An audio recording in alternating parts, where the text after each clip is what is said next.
We've got two main events, you might say. Our first speaker is the Honourable John Ruddick. So I'm sure you all want to hear what John has to say. He's the leader of the New South Wales Libertarian Party, and he was elected to the New South Wales Legislative Council in 2023, and he's serving an 8-year term. So we're going to be putting up with John for a while yet. Very good. Now, prior to the Libertarians, John spent most of his life in the Liberal Party, where he worked for as a federal member for Ross Cameron. And he also wrote the book, Make the Liberal Party Great Again. I think there was another book that they also wrote, except John didn't write this, but they wrote a book, How to Sabotage the Liberal Party, and they're reading that one instead of reading John's book. They should read John's. But John's also a keen student of history, and he's very good at history, actually, especially political history. And I honestly regard John Ruddick as a thought leader and one of the best performers in Australian politics. So please welcome him now, John Ruddick. Thanks very much, Steve. Thanks for coming along, everybody. This is a great inaugural meeting for Australians for Better Government. And in terms of the agenda that Stephen spelled out at the beginning, there is one that I would very much like to reinforce, and I'm a big believer in it, which is that the ministers should not be from the Parliament. Okay, it should be like in the United States. Now, Stephen gave the example of our Defence Minister, who probably doesn't know how to fire a gun, okay? And he's a Labor Party lifelong hack, like they pretty much all are. Now, what happens after an election? The Prime Minister or the Premier is sitting there in his desk, her desk, and, you know, they've got all these cards to hand out. They've got to hand out about 30 ministries. So they hand it out to their mates, their factional mates, the people that sort of got them in there, and there's no consideration about their skill set. And so, you know, in the United States, the equivalent of our Defence Minister is the Defence Secretary. The Defence Secretary is always some guy who, and it is guys there in this case, yeah, they've only spent 40 years in the military, so they know everything about it, okay? Or now Trump's Treasury Secretary spent a career on Wall Street, so he knows what a profit and loss is. Unlike our Treasurer, Jim Chalmers, he's a lifelong hack, okay? He doesn't know, he's never run a business or anything. Now, what happens is that these ministers come in there and they get called into the Prime Minister's office and say, you're going to be the Minister for Health, okay? They don't know the first thing about health, right? But who does know everything about the Ministry for Health? The top dozen bureaucrats in the Department of Health. They know everything about it, okay? Now, the public don't know who these people are, but they're very, very powerful. They often get paid more money than the Prime Minister, and the bureaucrats always want to grow the bureaucracy.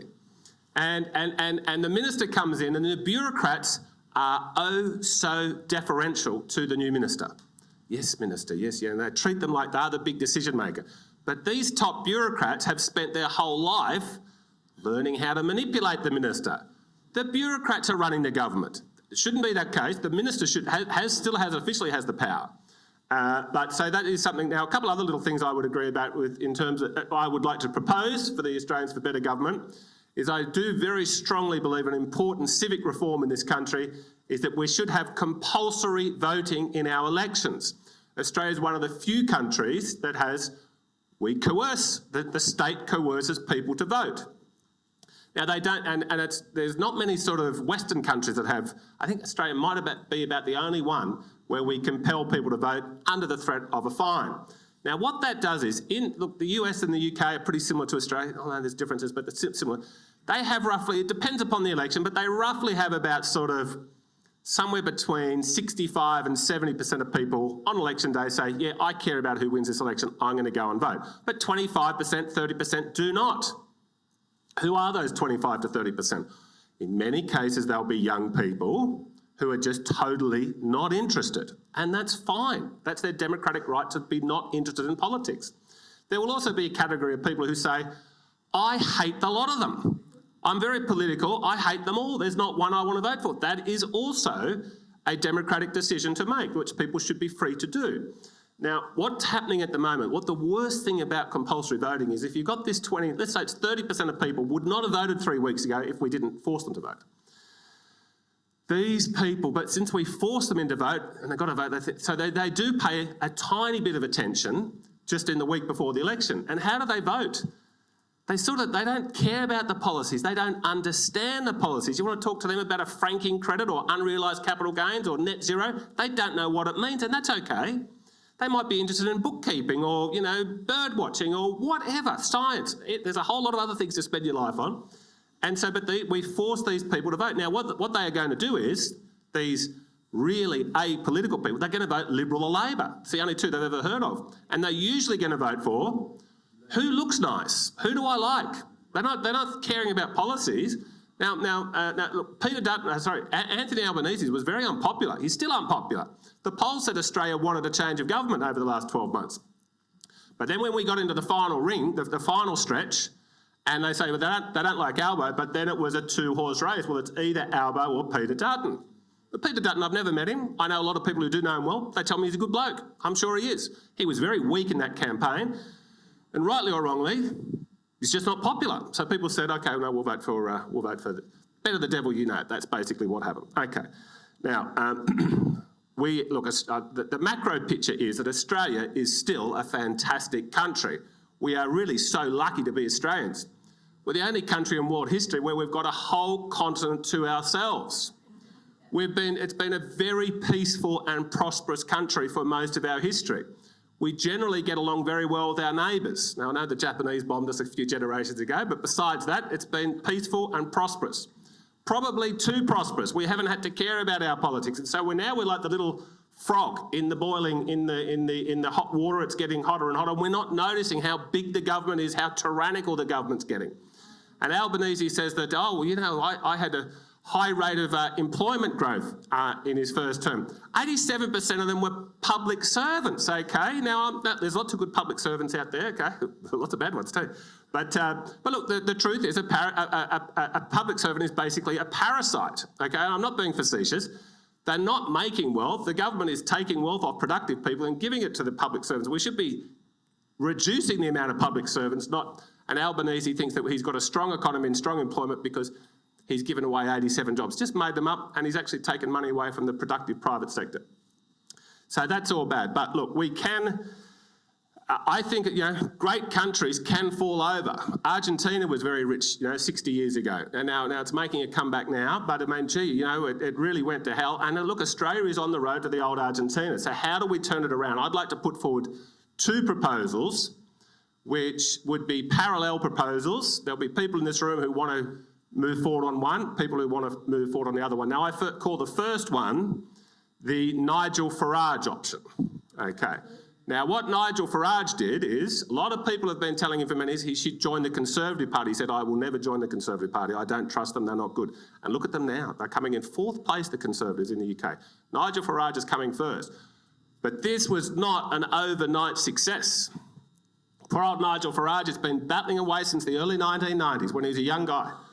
He'd run in elections, he'd get 1%, then he'd get 3%, then he'd get 2%, then 4%, then 1% again. But he just kept going. He just kept going. And now what he's done is he's built a new party, and the polls and the betting markets both say he's going to be the next British Prime Minister, and that'll be a big deal, okay? It'll be as good as Trump.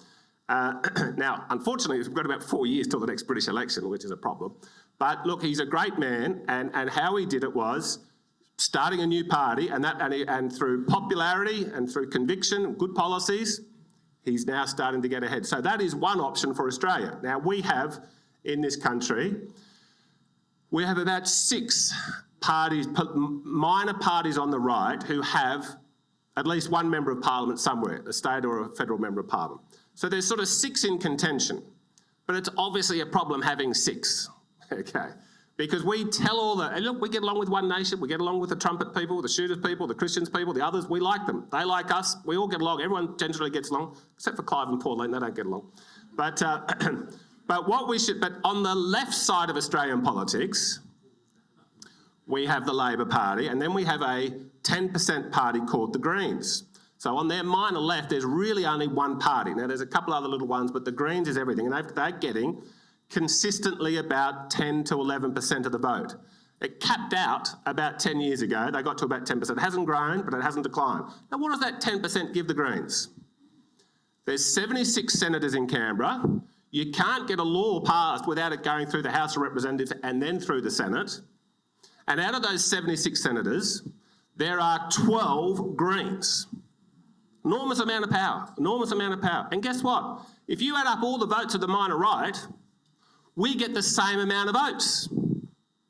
We should be having 12 senators. Now, we're not. Why is that? Because we're a motley crew. We're all over the place. Now, I know some people say, well, we should become one big party. I think there's a better alternative. The problem with becoming one big party is, yes, we agree with 80% of people on issues. We're all against the woke agenda. We're all basically pro-free enterprise. We're all against net zero.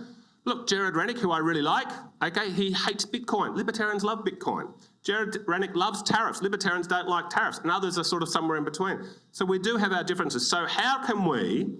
It is really outrageous that the Greens have got 12 senators and the minor right probably is going to end up with 3 or 4, even though we've got the same amount of votes. So this is what I believe we need to do, and today can be part of that discussion.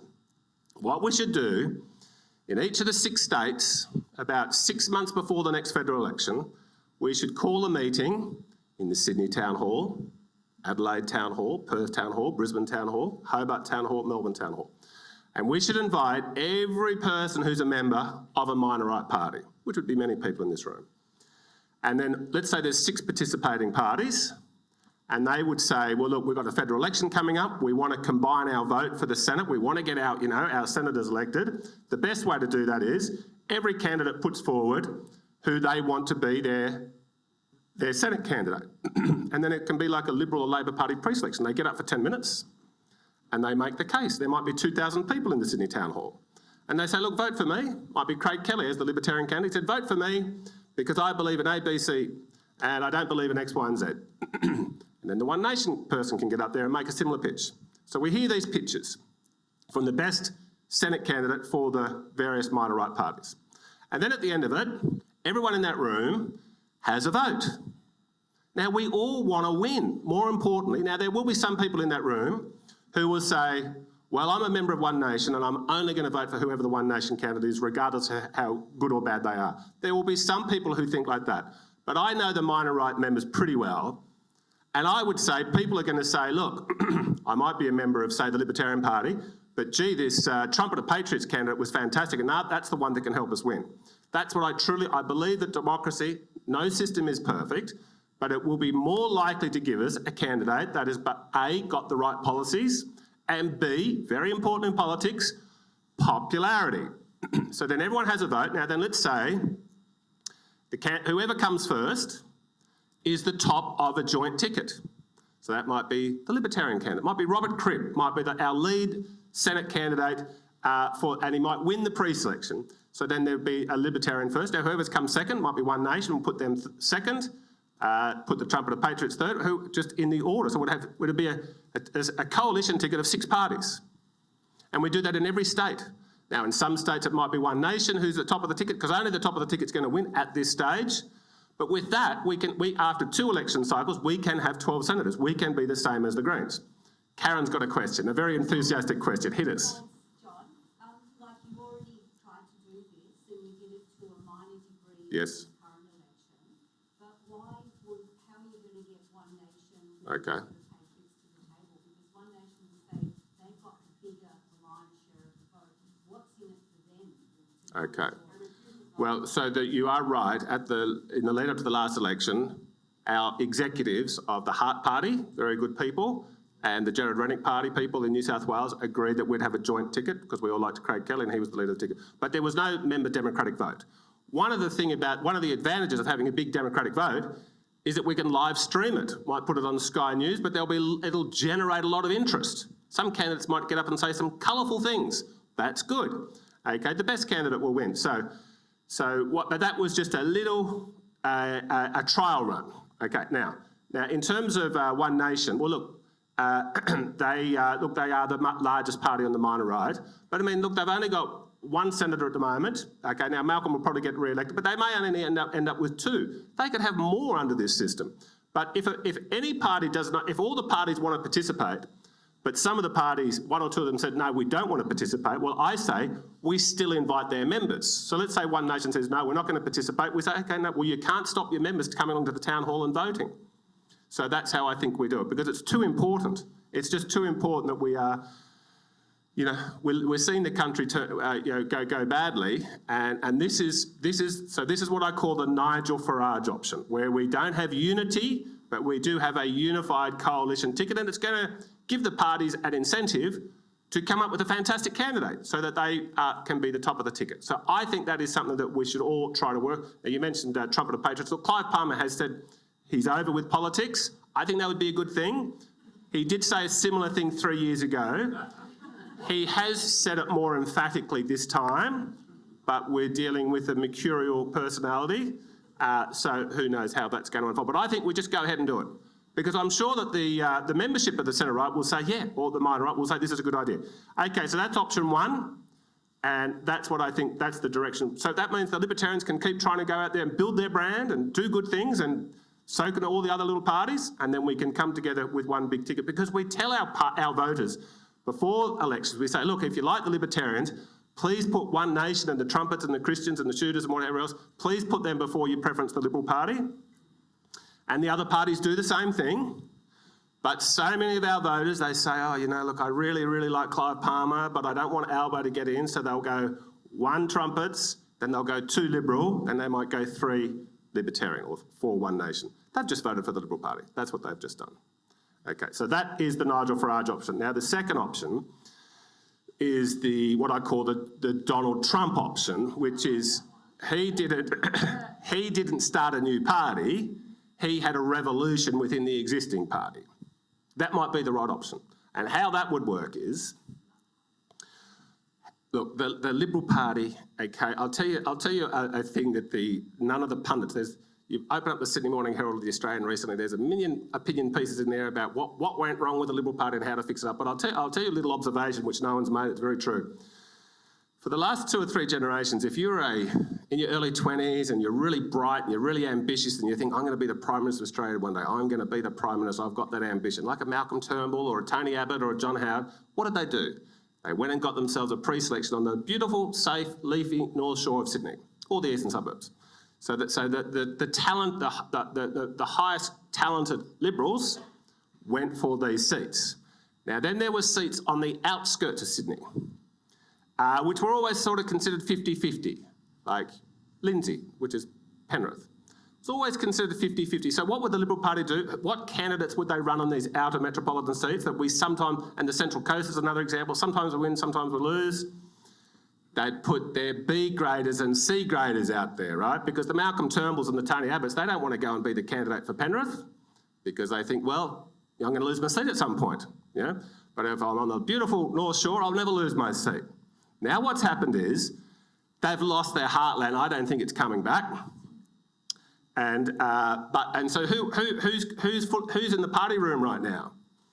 The B graders and the C graders. That's who's there, because places like Penrith have become safe Liberal seats. Okay, so they have really been decapitated when it comes to the. Now there are some good exceptions. Look, Angus Taylor is sort of on the outskirts. I think he's a very impressive guy. Okay, so there's some, but generally speaking, the talent pool within that Liberal party room is really, really low. And this is why Susan Lee gets out there and she says, oh, we're listening to the people. We want to listen to the people to tell us what our policies are, in other words, okay? Look, there was a very good line I heard about 10 years ago, and it said someone was running for president. It wasn't Trump, actually, but he said, look, good leaders or great leaders don't follow polls. Great leaders change polls. Good line, right? I love it. You know, it means you stand with your conviction. That's sort of what Trump did with the Republican Party. But the Liberals are out there saying, oh, tell us, we're listening, tell us what our policies should be. It's just pathetic. It's pathetic, okay?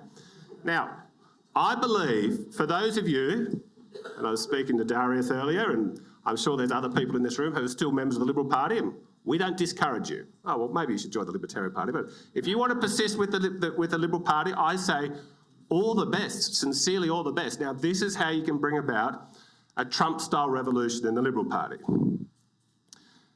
We just saw 10 days ago there was a ballot for who would be the federal parliamentary leader of the Liberal Party.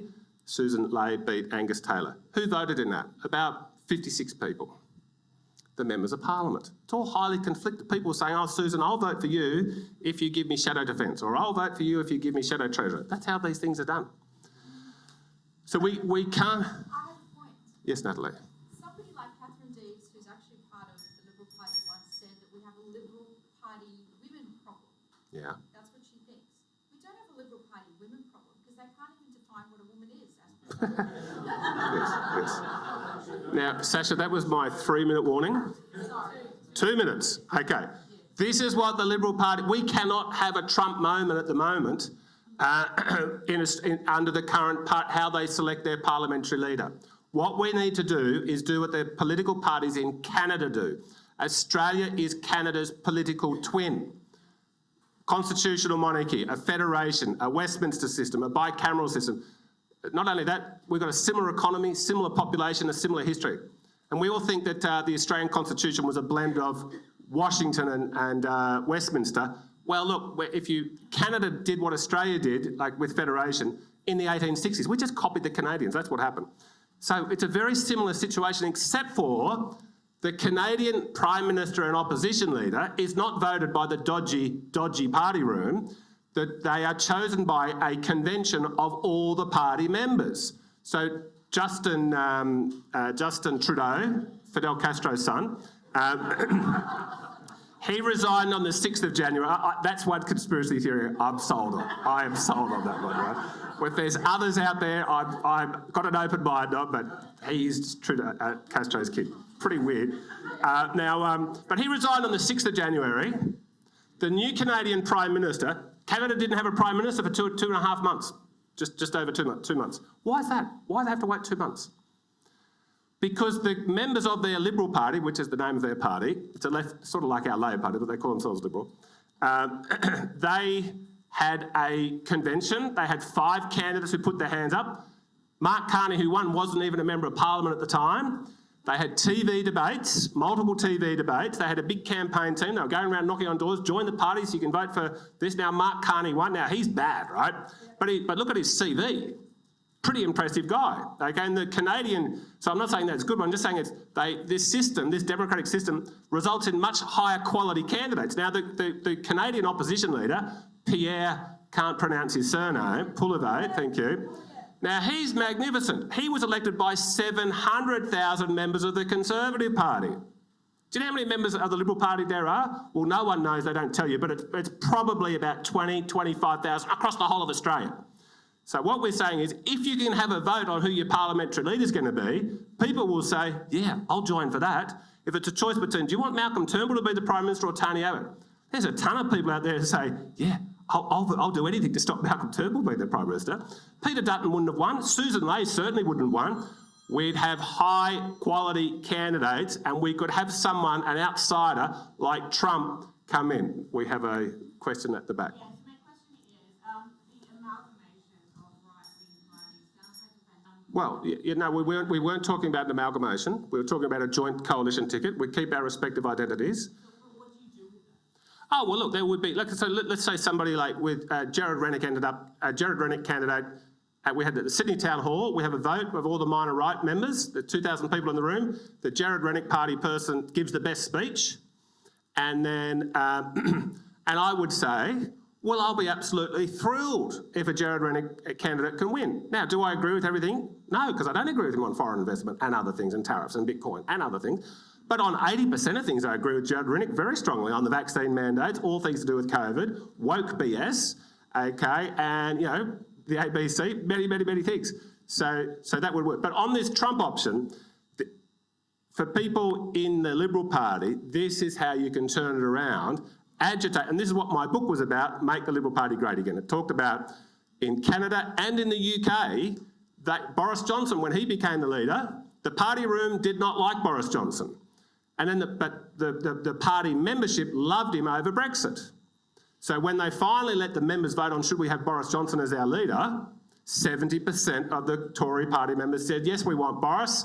And then he went on and had a massive election victory. Now, then he betrayed us on COVID and got his head kicked in. So no sympathy for him over that. But still, look, no system's perfect, but we're trying to develop a system which is going to be more likely to give us better leadership. So I'm over time. So do I answer questions now or afterwards? You can have a few questions quickly. Sasha. Thanks. Well, look, the National Party used to be a much better party than the Liberal Party. It used to be farmers' party, and farmers, successful farmers like Darren, have got a lot of common sense. They're successful people, and they were good conservative people who believed in small government, low taxes, low regulations. But what's happened is the hack class has taken over all the parties. Okay, now Angus Taylor is an exception. He had a very distinguished career before he gets in there, but most of them have gone, as Steve had described earlier, the hacks, and they've taken over the National Party. Now, this little pretend divorce they had, and they patched up a few days later, that was about David Littleproud trying to fend off a future second challenge from Matt Canavan. That's the untold story there. So don't have any faith in the Nationals being good. Yes, sir. Yeah, with the Trump option that you're talking about, can you think of the... Who said Alex Antic? Well done, Elizabeth Hawke. Alex Antic. Now people say, oh, he's in the Senate. Okay. Look, under this system, if you're going to run, let's say there's a convention of 300 Liberal Party members, there's TV debates and there's a big thing that goes on for a couple of months about who's going to be the leader. Alex Antic could, or anybody, it's important that anybody off the street can say, I want it to be me. Now, they had to pay like a pretty serious nomination fee, probably $10,000 so people don't waste too much time. But some impressive people, there's been several Prime Ministers of Canada who were not in Parliament before they won the leadership convention. So Antic would be brilliant, Matt Canavan would be brilliant, Angus Taylor would be very good. Andrew, well, yeah. Tony Abbott might even want to make a comeback. Too much of a war hawk, but besides that, he's good on things. But this is what the differences that we have. Now, but if somebody's not in Parliament, or if they're in the Senate and they say, look, I want to be the leader of the party, well, they do have to be in the lower house, well, part of their campaign pitch is going to be, look, Joe Bloggs, who's the member for, New England or whatever, who might be 78, he said if I win, he'll step aside for me and there'll be a by-election so I can get into Parliament through that. Now, that's not easy. You've got to be a fantastic star to get someone to say, look, I'll step aside for you if you win. So Antic could be the leader. He'd just need to have somebody say, if Alexander Antic wins this convention, we need him in the lower house, I will step aside for him. And this is what happens in Canada. So, yes. Question on the compulsory offering more free stuff. Yeah, well, that's right. Yeah. So how do you get past compulsory voting tending towards free stuff?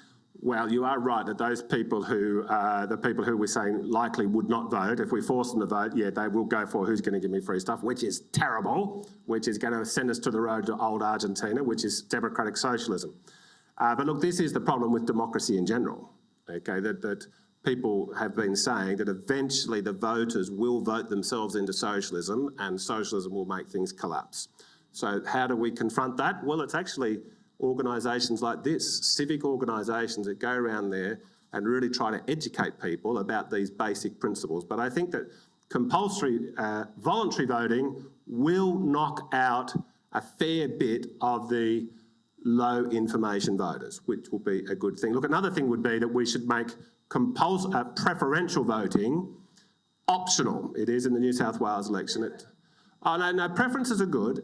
Preferences are a more accurate reflection of the democratic will. But you might only like one party and hate the rest. You should have the freedom to say, look, I'm just voting for that party. Obviously the Libertarian Party. But you vote for that party, I hate the rest.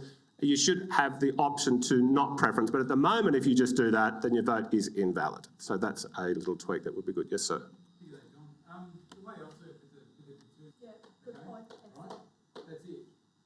Well, I mean, look, I think that yeah. Right now, you've got a minimum of 3 years, maybe you've got 6 years, right? Yeah. But everyone's got to be on the unity ticket on this. But you're saying we should be sceptical of... I'm a denier. Yeah, I'm a denier too. Proud denier. Should be a skeptic, okay? Because it's not working. No, look, I'm with you 1 billion %.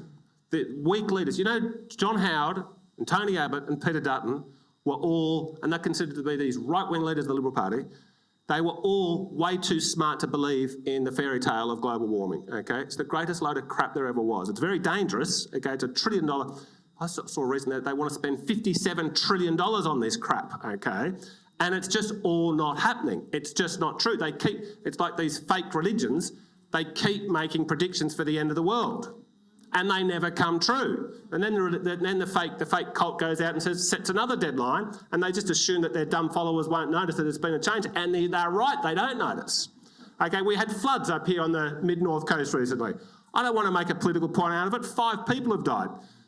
All of those 5 people, there'll be 100 people who right now are still very, very, very upset.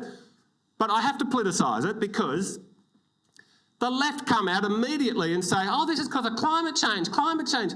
Any idiot knows that it's been happening before the dream time that Australia has floods and droughts and bushfires, and it's natural. And it's now we need to prepare for it and stuff. We need to do things, but it's just not now. Now, I believe 100%, look, the Libertarian Party is not a denialist party. We say the government shouldn't be involved, okay? But we also have freedom for people to say what they think, and what I believe we need to be on the front foot and say this is a fairy tale by people who want to bring us a one world government under the name of carbon.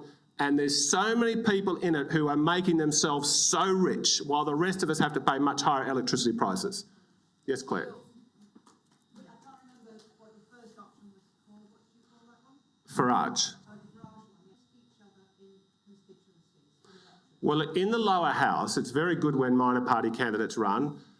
Because we are not at the point where we can expect to win any, although the One Nation guy in Hunter came reasonably close, and good on him, Stuart Bonds. And hopefully more opportunities like that will come along. But there's no harm in the lower house for multiple parties to build up the brand and awareness. But your point about the Senate's the tricky one, because that's what we can win. That's where we can get 12 senators. But in terms of voter information or understanding of our electoral system, look, it is a complicated electoral system compared to most, because we've got 2 ballots and all the preferences and everything.